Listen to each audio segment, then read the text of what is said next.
ವೀಕ್ಷಕರೇ, ಕನಸಿನ ಪಯಣಕ್ಕೆ ಸ್ವಾಗತ.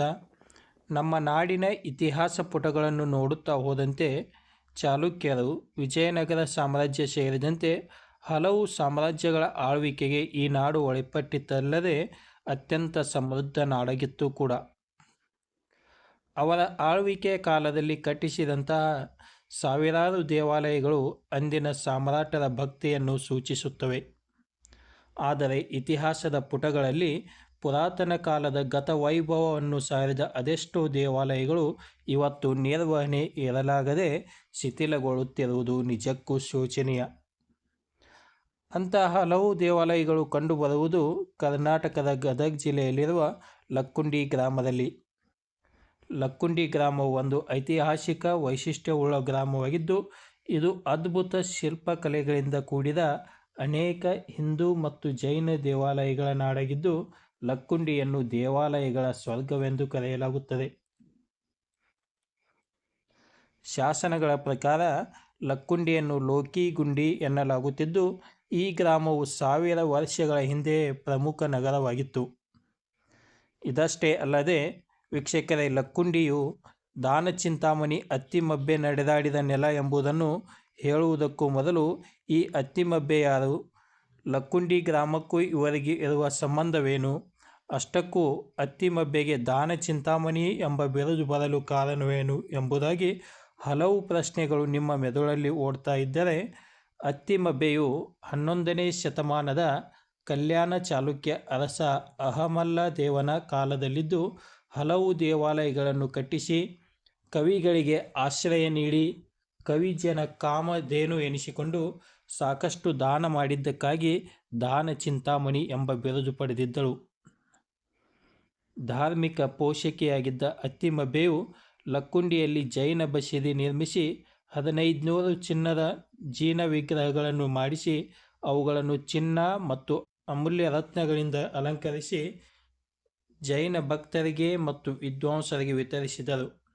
ಇವತ್ತು ಲಕ್ಕುಂಡಿಯಲ್ಲಿ ಪದೇ ಪದೇ ನಿಧಿ ಸಿಗುತ್ತಿರುವುದಕ್ಕೆ ಅತ್ತಿಮಬ್ಬೆಯ ದಾನವೂ ಒಂದು ಕಾರಣವಾಗಿರಬಹುದು ಎಂದು ಹೇಳಬಹುದು. ಹೃದಯ ಶ್ರೀಮಂತಿಕೆಯನ್ನು ಹೊಂದಿದ ಮಹಾಸಾಧ್ವಿ ಅತ್ತಿಮಬ್ಬೆಯು ಪಾದಸ್ಪರ್ಶ ಈ ನಾಡಲ್ಲಿ ಆಗಿರುವುದು ಪುಣ್ಯವೇ ಸರಿ. ನಯನ ಮನೋಹರ ಶಿಲ್ಪ ಕಲೆಯನ್ನು ಹೊಂದಿದ ಶಿಲ್ಪ ಮುಕುಟಮಣಿ ಎಂದು ಹೆಸರುವಾಸಿಯಾದ ಲಕ್ಕುಂಡಿಯಲ್ಲಿ ಚಾಲುಕ್ಯ, ಹೊಯ್ಸಳ, ವಿಜಯನಗರ ಶೈಲಿಯ ಪ್ರಾಚೀನ ದೇವಾಲಯಗಳು ಶಿಲ್ಪಕಲಾ ನೈಪುಣ್ಯತೆಯನ್ನು ಸಾರಿ ಹೇಳುತ್ತವೆ. ಲಕ್ಕುಂಡಿಯಲ್ಲಿರುವ ಕಾಶಿ ವಿಶ್ವನಾಥ ದೇವಾಲಯ ಸೇರಿದಂತೆ ಹಲವು ದೇವಾಲಯಗಳು ನಿಮ್ಮ ಕಣ್ಮನ ಸೆಳೆಯುತ್ತವೆ.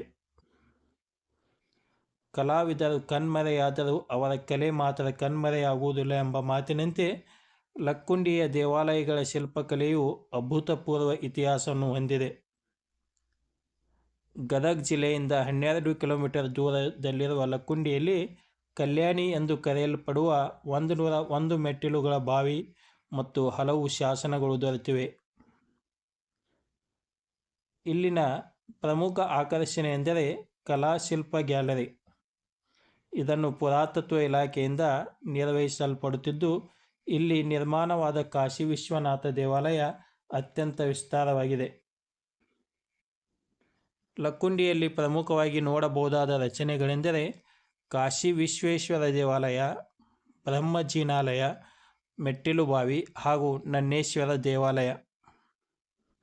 ಲಕ್ಕುಂಡಿಯ ಭೂಮಿಯಲ್ಲಿ ಶಾಂತಿ ಮತ್ತು ಸಹಬಾಳ್ವೆಯ ಶಾಶ್ವತ ಮೌಲ್ಯಗಳು ನೆಲೆಗೊಂಡಿದ್ದು, ಲಕ್ಕುಂಡಿಯನ್ನು ಇತಿಹಾಸದ ಪುಟಗಳಲ್ಲಿ ಲೋಹಕಂಡಪುರ, ಲೋಕಿಗುಂಡಿ ಎಂದು ದಾಖಲಾಗಿದ್ದು, ಜನರ ಬಾಯಿ ಮಾತಿನಲ್ಲಿ ಲಕ್ಕುಂಡಿ ಅಂತ ಬದಲಾಯಿತು. ಲಕ್ಕುಂಡಿಯಲ್ಲಿ ಅನೇಕ ಮೆಟ್ಟಿಲು ಬಾವಿಗಳಿದ್ದು, ಚಟೀರ ಬಾವಿ, ಕನ್ನೆಬಾವಿ ಹಾಗೂ ಮುಸುಕಿನ ಬಾವಿಗಳು ಪ್ರವಾಸಿಗರನ್ನು ಆಕರ್ಷಿಸಲ್ಪಡುತ್ತವೆ. ಇಂತಹ ಭವ್ಯ ಪರಂಪರೆಯನ್ನು ಹೊಂದಿದ ಲಕ್ಕುಂಡಿಗೆ ಹೋಗಲು ಗದಗಿನಿಂದ ಸಾಕಷ್ಟು ಬಸ್ಸುಗಳು ದೊರೆಯುತ್ತವೆ. ಪ್ರವಾಸ ಪ್ರಿಯರು ಇಲ್ಲಿ ಒಮ್ಮೆ ಭೇಟಿ ನೀಡಿ ದೇವಾಲಯದ ಸ್ವರ್ಗವನ್ನು ನಿಮ್ಮ ಕಣ್ತುಂಬಿಕೊಳ್ಳಬಹುದು.